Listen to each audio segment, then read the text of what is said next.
ഈ ഹിന്ദുത്വ തീവ്രവാദിക്കെതിരെ പോലീസ് കേസെടുത്തു. Police കേസെടുക്കണം, action എടുക്കണം, ജയിലിലേക്ക് അടയ്ക്കണം. ഇതുപോലത്തുള്ള ഹിന്ദുത്വ തീവ്രവാദികൾ നമുക്ക് വേണ്ട, നമുക്ക് അപകടമാണ്.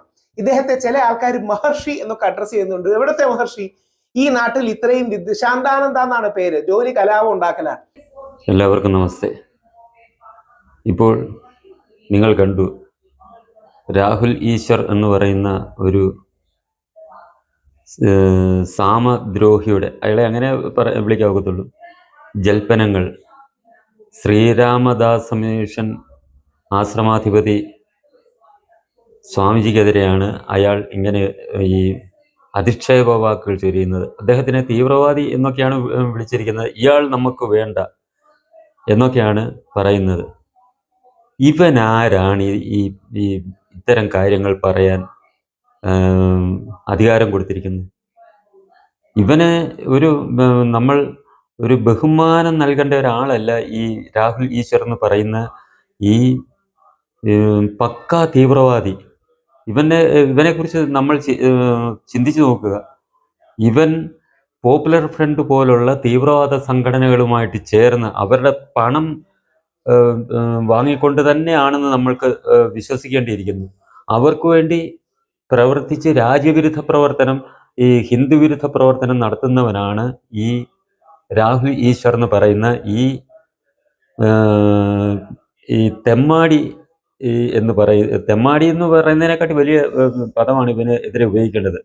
പക്ഷെ ഒരു സാമാന്യ മര്യാദയുടെ പുറത്ത് അത് ഉപയോഗിക്കുന്നില്ല എന്ന് മാത്രമേ ഉള്ളൂ. നമുക്കെല്ലാം അറിയാവുന്നതാണ്, പണ്ടൊരു ഒരു ഹാദിയ കേസോ അങ്ങനെ ഒരു അശോകൻ എന്ന് പറയുന്ന ഒരു ഹിന്ദു സഹോദരൻ്റെ മകളുമായിട്ട്, അദ്ദേഹത്തിൻ്റെ ഏക മകൾ, ആ പെൺകുട്ടിയെ ഒരു ലവ് ജിഹാദിൽപ്പെടുത്തി ആ വീട്ടിൽ നിന്ന് അച്ഛനമ്മമാരിൽ നിന്ന് അകറ്റി പോയ ഒരു കേസ് നമുക്കറിയാം. ആ കേസിൽ കോടതി ഇടപെട്ട് അച്ഛനമ്മമാരുടെ കൂടെ, അവർക്ക് എൻ്റെ ഏക മകളാണ്, അച്ഛനമ്മമാരുടെ കൂടെ കോടതിയിൽ നിന്നും ഈ പെൺകുട്ടിയെ വിട്ടു. കുട്ടിയുടെ മനസ്സ് മാറ്റി കുടുംബത്തിലേക്ക് തിരിച്ചു വരുന്നതിന് വേണ്ടി. അങ്ങനെ കുറച്ച് ദിവസം നിന്ന സമയത്ത് ഇവൻ ആ തീവ്രവാദികൾക്ക് വേണ്ടി ഇവളോട് സംസാരിക്കാനാണ് എന്ന വ്യാജേന ആ വീട്ടിൽ കടന്നു കയറി. ആ അച്ഛനമ്മമാര് വിശ്വസിച്ചു, ആ പെൺകുട്ടിയെ കാണാൻ അനുവാദം നൽകി. അവിടെ കയറി ആ പെൺകുട്ടിക്ക് ആ പോപ്പുലർ ഫ്രണ്ട് ആ കുട്ടിയെ ലവ് ജിഹാദിൽ പെടുത്തിയവൻ്റെ സന്ദേശം ആ പെൺകുട്ടിക്ക് കൊടുക്കുകയും പെൺകുട്ടിയുടെ വിവരങ്ങളെല്ലാം ചോർത്തി ഈ തീവ്രവാദ സംഘടനയ്ക്ക് കൊടുത്ത് ആ മാറിക്കൊണ്ടിരുന്ന പെൺകുട്ടിയുടെ ആ മനസ്സ്, കുടുംബത്തോട് ചേർന്നുകൊണ്ടിരുന്ന ആ പെൺകുട്ടിയുടെ മനസ്സ് മാറ്റി വീണ്ടും ആ കുടുംബത്തിനെതിരാക്കി തീവ്രവാദികൾക്ക് അനുകൂലമാക്കി ആ പെൺകുട്ടി ആ വീട്ടിൽ നിന്ന് എന്താ പറയുക, കടത്തിക്കൊണ്ടു പോകാൻ തീവ്രവാദികൾക്ക് സാഹചര്യം ഒരുക്കി കൊടുത്ത ഒരു സാമദ്രോഹിയാണ് ഇവൻ, ഈ രാഹുൽ ഈശ്വർ എന്ന് പറയുന്ന ഈ വൃത്തികെട്ട ജീവി. അവനാണ് ഒരു സ്വാമിയെ കുറിച്ച് ഈ രീതിയിൽ പറയുന്നത്. ഇവന് വേറൊരു രസകരമായ കാര്യം, പലരും ഇനിയും മറന്നിട്ടുണ്ടോ എന്നറിയില്ല, ഇവൻ നമ്മുടെ ശബരിമല മുൻ തന്ത്രി കണ്ഠരര് മഹേശ്വരരുടെ ചെറുമകനാണ്, അതായത് മകളുടെ മകൻ. ആ ഒരു പരിവേഷമാണ് ഇവൻ്റെ ഇത്തരം വൃത്തികെട്ട പ്രവർത്തനങ്ങൾക്കും ധനസമ്പാദനത്തിന് ആയിട്ട് ഉപയോഗിച്ചുകൊണ്ടിരിക്കുന്നത്.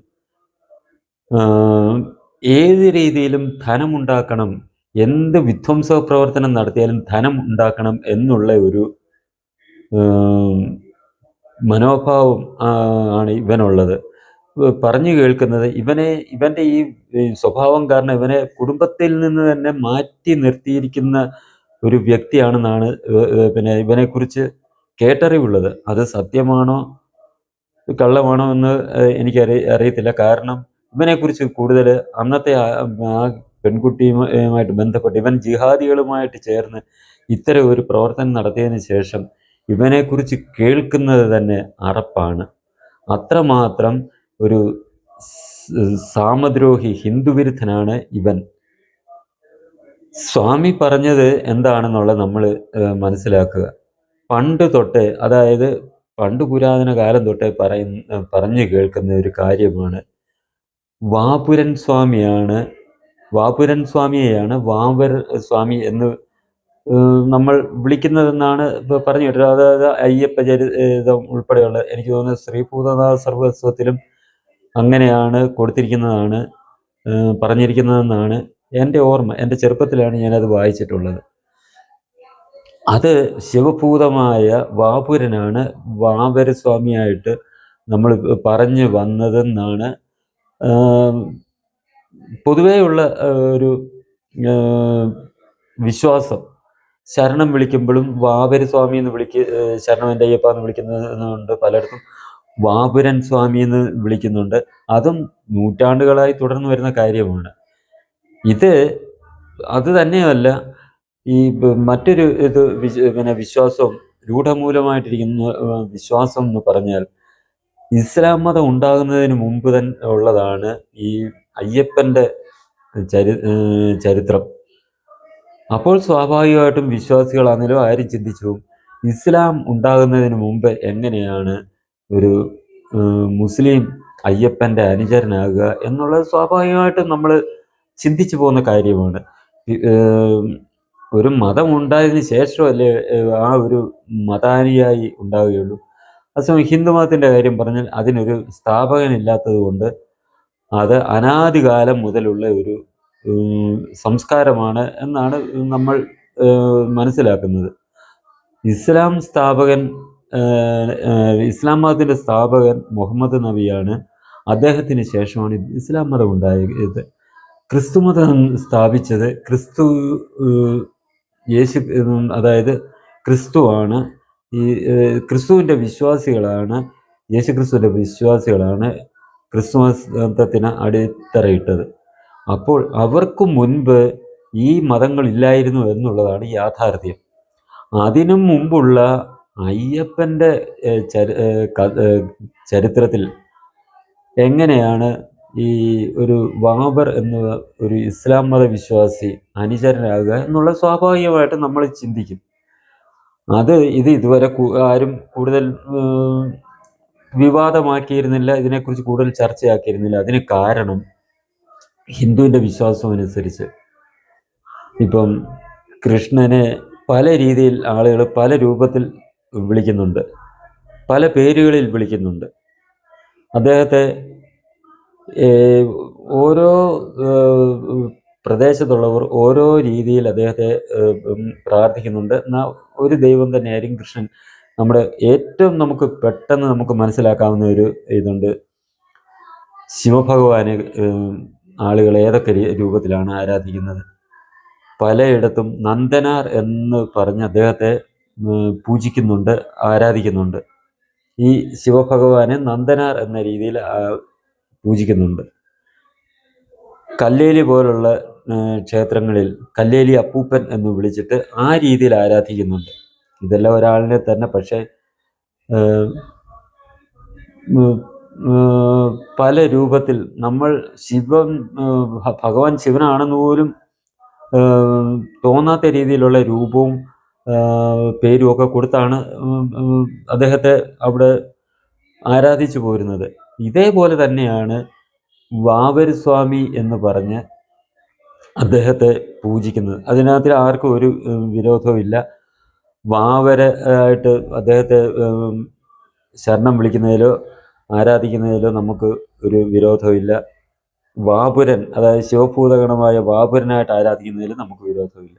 കാരണം രണ്ടും നമ്മൾ അയ്യപ്പനുമായിട്ട് അങ്ങ് ലയിച്ച് ചേർന്നത് കൊണ്ട് രണ്ടും നമ്മൾ സ്വീകരിക്കുന്നു. വാവരെന്ന് വിളിച്ച് ആരാധിക്കാൻ താല്പര്യമുള്ളവർ അങ്ങനെ ചെയ്യട്ടെ, വാപുരനായിട്ട് വിളിച്ചാരാധിക്കാൻ താല്പര്യമുള്ളവർ അങ്ങനെ ചെയ്യട്ടെ എന്നാണ് നമ്മുടെ വിശ്വാസം. അത് അയ്യപ്പ വിശ്വാസികളെല്ലാം ആ രീതിയിലാണ് ചെയ്യുന്നത്. അതിൻ്റെ പേരിൽ ഈ ഒരു അഭിപ്രായം പറഞ്ഞു എന്ന് പറഞ്ഞ് ആ സ്വാമിയെ ഇത്രമാത്രം അധിക്ഷേപിക്കാൻ ഇവനാര്? ഈ രാഹുൽ ഈശ്വരൻ എന്ന് പറയുന്ന വൃത്തികെട്ട ജന്തു ആരാണ് ഈ സ്വാമിയെക്കുറിച്ച് ഈ രീതിയിൽ അധിക്ഷേപ വാക്കുകൾ പറയാൻ ഇവനാകെയുള്ള ഒരു യോഗ്യത എന്ന് പറയുന്നത് ആ മഹാനായ ഒരു മുത്തച്ഛൻ്റെ ചെറുമകനായി ജനിച്ചു എന്നുള്ളത് മാത്രം. നല്ല കുടുംബത്തിൽ നായും പന്നിയും ജനിക്കും എന്ന് പറഞ്ഞതിന് ഇതുപോലെയാണ് ഇവൻ ആ കുടുംബത്തിൽ ജന്മം കൊണ്ടത് എന്ന് മാത്രം. ഇവൻ്റെ പ്രവർത്തനങ്ങളെല്ലാം ഈ രീതിയിൽ ചെറുപ്പകാലം തൊട്ടേ ഇവൻ ഈ രീതിയിലാണ് പ്രവർത്തിച്ചു വന്നതെന്നാണ് പൊതുവെയുള്ള സംസാരം. ഇവന് സ്വയം വിളിക്കുന്നത് എന്താണ്? ഹിന്ദു ആക്ടിവിസ്റ്റ് എന്നാണ് ഇവൻ സ്വയം അവനെ വിശേഷിപ്പിക്കുന്നത്. ഇവൻ്റെ മുത്തച്ഛൻ്റെ സമയത്ത് ഇവൻ ശബരിമലയിൽ തന്നെ ഒന്ന് കടന്നു കയറാൻ ശ്രമിച്ചവനാണ്. അതാരും മറക്കരുത്.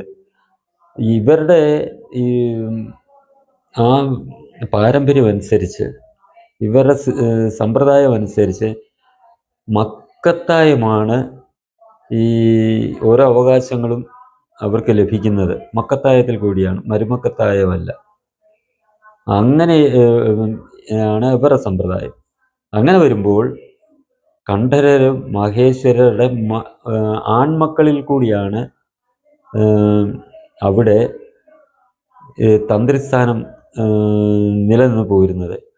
അത് മറികടന്ന് അവിടെ ശബരിമലയിൽ തന്ത്രി ആയിട്ട് കയറിപ്പറ്റാൻ ശ്രമിച്ചവനാണ് ഈ രാഹുൽ ഈശ്വർ എന്ന് പറയുന്ന ഈ സമൂഹദ്രോഹി. അവനാണ് സ്വയം ഹിന്ദു ആക്ടിവിസ്റ്റ് ആയിട്ട് വിശേഷിപ്പിച്ചുകൊണ്ട് ഇവൻ തീവ്രവാദികൾക്ക് വേണ്ടി പ്രവർത്തിക്കുകയും അവരിൽ ഈ നമ്മൾ പറയുമല്ലോ, നാണം കെട്ടും പണമുണ്ടായാൽ നാണക്കേട പണമത് മാറ്റും എന്നുള്ള വിശ്വാസത്തോടു കൂടി ഇന്ത്യ വിരുദ്ധനായിട്ടും ഹിന്ദു വിരുദ്ധനായിട്ടും പ്രവർത്തിച്ചുകൊണ്ട് അത്തരക്കാരിൽ നിന്ന് കിട്ടുന്നത് മേടിച്ച് ഇവനെ നമ്മൾ വെറും ഒരു മോശമായിട്ട് എനിക്ക് തോന്നുന്നെങ്കിലും പറയാതിരിക്കാവത്തില്ല, അവരുടെ നിന്ന് മേടിച്ച് നക്കിയിട്ട് അതിന് ഉള്ള നന്ദി കാണിക്കാൻ വേണ്ടിയാണ് ഈ സ്വാമിമാരെ കുറിച്ചും എല്ലാം ഇതുപോലെ ഈ സ്വാമിയെക്കുറിച്ച് ഇതുപോലെ മോശമായിട്ട് സംസാരിക്കുന്നത്. അദ്ദേഹം അങ്ങനെ പറഞ്ഞു. ഈ ഒരുത്തൻ കൊണ്ട് കേസ് കൊടുത്തു, പോലീസ് അന്വേഷിക്കുന്നു. പോലീസ് അന്വേഷിക്കട്ടെ, അതിന് ഇവൻ ഈ രീതിയിൽ സംസാരിക്കേണ്ട ആവശ്യം എന്താണ്? പോലീസ് അന്വേഷിക്കട്ടെ. ഒരുത്തൻ കൊണ്ട് കേസ് കൊടുത്തു, അത് ഒരു പ്രദീപ് വർമ്മ എന്ന് പറഞ്ഞ് പന്തളം ഇതേപോലെ ഒരുത്തനാണ് ആ വിദ്വാനും പ്രദീപ് വർമ്മ. അയ്യപ്പന് എന്ന് പറയുന്ന ആ ഒരു സങ്കല്പത്തെ തന്നെ നിഷേധിച്ച് നടക്കുന്ന ഒരാളാണ് ഈ പ്രദീപ് വർമ്മ. എനിക്ക് അദ്ദേഹത്തിന് നേരത്തെ തൊട്ടേ അറിയാവുന്ന ആളാണ്. അദ്ദേഹം അവിടെ ഒരു STD ബൂത്ത് നടത്തിയിരുന്നു പന്തളത്ത് തോന്നല്ലൂർ ക്ഷേത്രത്തിന് എതിർവശത്ത്. ഇപ്പോൾ മിൽമയുടെ ബൂത്ത് നടത്തുന്നു. അന്ന് തൊട്ടേ എനിക്ക് STD ബൂത്ത് നടത്തുന്ന കാലം തൊട്ടേ അദ്ദേഹത്തെ എനിക്ക് അറിയാം. അദ്ദേഹം പണ്ടും തൊട്ടേ അദ്ദേഹം അയ്യപ്പൻ എന്നുള്ള ഒരു സങ്കല്പത്തിനെ നിഷേധിച്ച് നടന്ന ആളാണ്. പന്തളം കൊട്ടാരവും അയ്യപ്പനുമായിട്ടുള്ള ബന്ധം പോലും നിഷേധിച്ച് നടന്ന് അങ്ങനെ ഒരു കാര്യമില്ല എന്ന് പറഞ്ഞ് നടന്ന ഒരാളാണ് ഈ പ്രദീപ് വർമ്മ. കാരണം അദ്ദേഹം തേച്ച് നാസ്തികനാണ്, കറതീർന്ന CPMകാരനാണ്. CPM പറയുന്നതിനപ്പുറം ഒന്നും ഇല്ല എന്ന് പറഞ്ഞ് നടക്കുന്ന ഒരു അദ്ദേഹമാണ്. അതിന് അദ്ദേഹത്തെ ഞാൻ കുറ്റം പറയത്തില്ല, കാരണം അദ്ദേഹത്തിൻ്റെ രാഷ്ട്രീയം അതാണ്, അദ്ദേഹത്തിൻ്റെ രാഷ്ട്രീയ വിശ്വാസം അതാണ്. ആ രാഷ്ട്രീയ വിശ്വാസം എന്ന് പറയുന്നത് ഒരു ക്ഷേത്രം തകർന്നാൽ അത്രയും അന്ധവിശ്വാസം തകരും എന്ന് പറഞ്ഞ് പഠിപ്പിക്കുന്ന ആ പ്രസ്ഥാനത്തിൻ്റെ ഒരു അണിയാണ് ഈ പ്രദീപ് വർമ്മ. അദ്ദേഹത്തിൻ്റെ രാഷ്ട്രീയമായിട്ടുള്ള നീക്കത്തിൽ കൂടി ആ രാഷ്ട്രീയ പാർട്ടി ആവശ്യപ്പെട്ടതിന് പ്രകാരം ഈ സ്വാമിക്കെതിരെ കേസ് കൊടുത്തു. ആ കേസ് നടക്കട്ടെ.